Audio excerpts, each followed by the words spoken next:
दांतों में पायरिया होना एक बहुत ही कॉमन प्रॉब्लम है। अगर आपके मसूड़े से खून आ रहा है, मसूड़े में सूजन है, मसूड़े में दर्द है, मुंह से स्मेल आ रही है, दांतों के अंदर आपके येलो रंग के टाटर जम रखा है और दांत अपनी जगह से, जो मसूड़े अपनी जगह से हट रहे हैं, दांत लंबे दिखाई दे रहे हैं, इसका मतलब आपके पायरिया की प्रॉब्लम है। कुछ लोगों के माइल्ड पायरिया होता है, कुछ लोगों के मॉडरेट पायरिया होता है और कुछ लोगों के एडवांस पायरिया हो जाता है, जिसको हम एडवांस पीरियोडोंटाइटिस भी बोलते हैं। हम में से लगभग, अगर हम बात करें हमारे इंडिया की, तो 80% लोगों को पायरिया की प्रॉब्लम रहती है। माइल्ड पायरिया में वो ध्यान ही नहीं देते कि उनके मुंह में कोई दांतों या मसूड़े से रिलेटेड कोई प्रॉब्लम ही है क्या। धीरे धीरे अगर वो अनट्रीटेड रहती है तो वो मॉडरेट में, और मॉडरेट भी अगर अनट्रीटेड रहती है तो एडवांस स्टेज में पहुंच जाती है। और उस सिचुएशन पे फिर कोई भी होम रेमेडी या ट्रीटमेंट भी वर्क नहीं करता और कुछ समय बाद ऐसा आता है कि कम उम्र में ही आपके दांत हिलने लग जाते हैं और आपको अपने दांत है वो मतलब कम उम्र में खोने पड़ सकते हैं।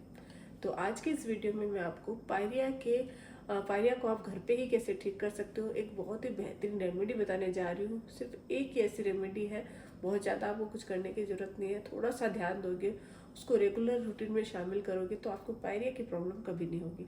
और इनकेस अगर माइल्ड टू मॉडरेट पायरिया है तो वो आपकी ठीक हो जाएगा। साथ ही अगर डेंटल ट्रीटमेंट करवाने के, मतलब कभी कभी क्या होता है, कंडीशन ऐसी होती है कि पायरिया है वो काफ़ी हद तक बढ़ गया और होम रेमेडीज धीरे वर्क करती है। तो जो डेंटल ट्रीटमेंट होता है उसको वो भी बताऊंगी कि क्या क्या डॉक्टर ट्रीटमेंट करते हैं पायरिया का ट्रीटमेंट के लिए। उसको करवाने के बाद भी जो होम रेमेडी मैं बता रही हूँ उसको अगर आप कंटिन्यू रखते हो तो आगे चलकर दोबारा से रिकरेंस कभी नहीं होगा।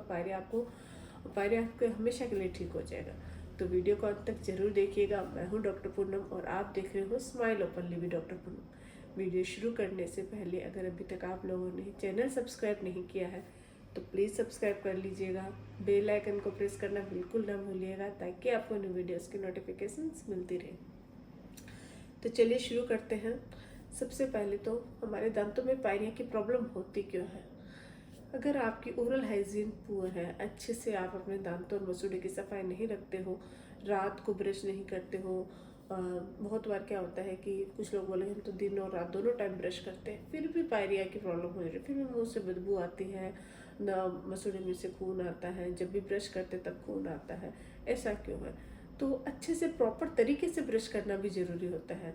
सुबह आपने ब्रश किया, जल्दी जल्दी में ब्रश करना, ब्रशिंग टेक्निक से ब्रश करना, यानी up to down, down to up या राउंड फॉर्म में ब्रश करना। जो ब्रश होते हैं वो सॉफ्ट ब्रिस्टल वाला ब्रश यूज़ करना, हर 3 से 4 महीने में ब्रश चेंज करना, ये भी इम्पोर्टेंट है। साथ ही 2 मिनट तक ब्रश करो, न ज़्यादा न कम।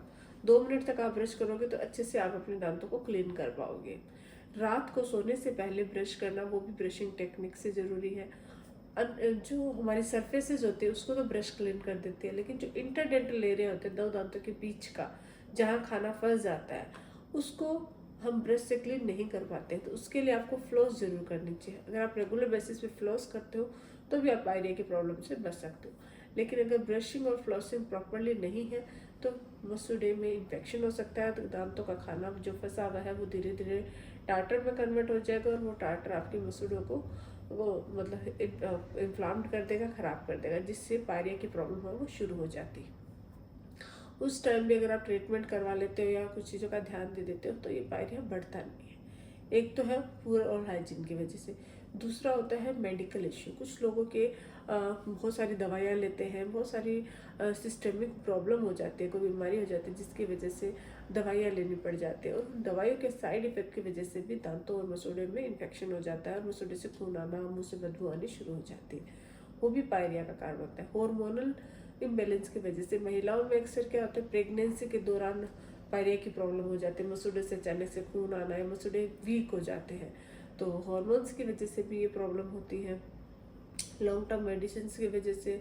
और साथ ही अगर आपकी डाइट प्रॉपर नहीं है, अनहेल्दी डाइट है, तो जो भी आप खाना खाते हो, अगर आपकी जंक फूड्स खा रहे हो तो वो आपकी सिर्फ डायरेक्ट दांतों के अंदर या मसूड़े के अंदर फंस जाए। फिर आप चाहे कितनी भी ब्रश करो, कितना भी ध्यान रखो, लेकिन वो स्टिकी होता है तो वो गम्स के अंदर अटैच हो जाता है, जिसकी वजह से भी इन्फेक्शन हो जाता है और मसूड़े से खून आना शुरू हो जाता है और पायरिया की प्रॉब्लम है वो शुरू हो जाती है। अब चाहे कारण जो भी हो, अगर आपके मसूड़े से खून आ रहा है, सूजन है, मुंह से बदबू आ रही है, पायरिया की प्रॉब्लम शुरू हो गई है, तो उसके लिए क्या किया जाए।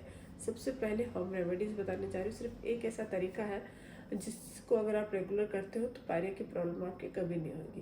इसके लिए हमें चाहिए ताज़ा नीम की पत्तियाँ। नीम के अंदर एंटीबैक्टीरियल और एंटी इन्फ्लामेटरी गुण तो पाया जाता ही है। साथ ही सदियों से नीम का इस्तेमाल, नीम का दांतुन किया जाता है ताकि मसूड़े की प्रॉब्लम ना हो, मसूड़े से खून आने की प्रॉब्लम नहीं हो, दांत एकदम से साफ हो। साथ इसमें मुंह से बदबू आती है, उस बैक्टीरिया को भी डिस्ट्रॉय करने की कैपेसिटी पाई जाती है। तो मुंह से स्मेल की प्रॉब्लम भी नहीं आती है अगर आप नीम का इस्तेमाल करते हो। अब आपको इसका इस्तेमाल करना कैसे है। आपको ताज़ा नीम की पत्तियाँ लेनी है और उसको पीस कर उसका पेस्ट बना लेना है। और उस पेस्ट के अंदर थोड़ा सा आपको नमक ऐड करना है, क्योंकि नमक भी हमारे दांतों और मसूड़े के लिए फ़ायदेमंद होता है। उसमें भी एंटी बैक्टीरियल और एंटी इन्फ्लामेटरी प्रॉपर्टी पाई जाती है। ये इन्फ्लामेशन दूर करता है मसूड़े का, और उसका जो एंटी बैक्टीरियल गुण है वो दांतों और मसूड़े में मौजूद जो बैक्टीरिया होते हैं उनको डिस्ट्रॉय कर देते हैं, जिससे आगे चलकर पायरिया की प्रॉब्लम नहीं होती है। तो ये उसके अंदर मिक्स करना है। थोड़ा सा आपको नारियल का तेल ऐड करना है। नारियल का तेल भी आपके गम्स के लिए फ़ायदेमंद होता है। अब इसको मिक्स करने के बाद आप अपने मसूड़े और दांतों के अच्छे से मसाज कीजिए, up to down two finger की मदद से। कुछ देर तक मसाज करने के बाद आप नॉर्मल पानी से कुल्ला कर सकते हो। इससे मसूड़े का इन्फेक्शन ठीक होता है, पायरिया की प्रॉब्लम भी ठीक होती है। ये तो है पत्तियों का इस्तेमाल। अब जो पत्तियाँ जिस पानी में आपने उबाली है उस पानी को छान कर उसमें 1 चम्मच नमक डाल के उससे आप कुल्ले कीजिए दिन में 2 बार। इससे भी आपके मसूड़े का इन्फेक्शन ठीक होता है। मसूड़े में अगर कोई भी खाना फंसा हुआ है वो बाहर निकल आता है। पस बनी है, पस भी ठीक होती है। और मुंह से खून आने की प्रॉब्लम, मुंह से बदबू, मसूड़े से जो ब्लीडिंग होती है उसको भी ये स्टॉप करता है। तो नीम हमारे दांतों के लिए भी फ़ायदेमंद होता है, मसूड़े में इन्फेक्शन के लिए भी फ़ायदेमंद होता है। दांतों से रिलेटेड अगर कोई प्रॉब्लम है, जैसे कि दांतों में केविटी या फिर आपके अक्कल दाढ़ में प्रॉब्लम है, उन सबको ठीक करने में मदद करता है। तो नीम के पानी, जो नीम की पत्तियों का पानी है, उससे अगर कुल्ला करते हो तो ओवरऑल जो आपकी ओरल हाइजीन होती है उसको मेंटेन रखता है। साथ ही पायरिया की प्रॉब्लम भी दूर करता है। ये तो है मसूड़े में अगर आपकी इन्फेक्शन है, पायरिया है, तो आपको नीम का इस्तेमाल करना है। नीम के अलावा आप दिन में 2 बार नमक के पानी से कुल्ले कर सकते हो। कुछ लोगों को नीम से एलर्जी या कुछ भी खारापन लगता है, नहीं सूट होता है, तो आप नमक के पानी से अगर कुल्ले करते हो तो वो भी आपकी पायरिया की प्रॉब्लम को दूर करता है। ऑयल पुलिंग भी पायरिया की प्रॉब्लम को दूर करता है। ऑयल पुलिंग का मतलब हो गया थोड़ा सा आप नारियल का तेल, तिल्ली का तेल या फिर ऑलिव ऑयल ले सकते हो। 2 चम्मच मुंह में लेना, अच्छे से मुंह में घुमाना है, रखना है, उसके बाद उसको स्पिट कर देना है। ये प्रोसेस 10 to 15 मिनट तक कीजिए। इससे भी मुंह में जितने भी बैक्टीरिया होते हैं जो आगे चलकर पेरियोडोटाइटिस यानी पायरिया क्रिएट करते हैं, वो घुल के बाहर निकल आते हैं, जिससे मसूड़े से रिलेटेड या दांतों से रिलेटेड प्रॉब्लम नहीं होती है। तो ऑयल पुलिंग भी फायदेमंद है। साथ ही ओरल हाइजीन मेंटेन रखने के लिए फ्लॉस और मतलब रेगुलर ब्रश और फ्लॉस जरूर कीजिएगा। रात को सोने से पहले ब्रश जरूर कीजिएगा। कुछ भी खाते हो तो कुल्ला कीजिए। थोड़ा सा ध्यान रखोगे तो पायरिया की प्रॉब्लम आपको कभी नहीं होगी। अब क्या होता है कि कभी कभी होम रेमेडीज़ नहीं करना चाहते कुछ लोग, तो डेंटिस्ट क्या इसका ट्रीटमेंट करते हैं।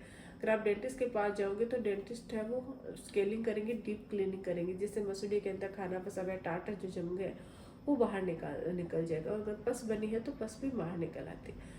स्केलिंग और क्लीनिंग करने के बाद आपको कुछ मेडिकेशंस दी जाती है, कुछ जेल्स वगैरह दांतों और मसूड़ों में लगाने के लिए दिए जाते हैं, वो तो आपको फॉलोअप करना ही है। एक बार क्लीनिंग कराने के बाद जो मैं रेमेडी बताई है मैंने आपको, अगर वो आप हफ्ते में 2 या 3 बार भी करते हो तो भी आगे चलकर आपको पायरिया की प्रॉब्लम से नहीं जूझना पड़ेगा। पायरिया एकदम से आपके ठीक हो जाएगा। आज के लिए बस इतना ही। आई होप कि वीडियो आप लोगों के लिए हेल्पफुल रहा होगा। वीडियो अगर अच्छा लगे तो प्लीज़ चैनल को लाइक कीजिए, शेयर कीजिए और सब्सक्राइब जरूर कीजिएगा। Thank you.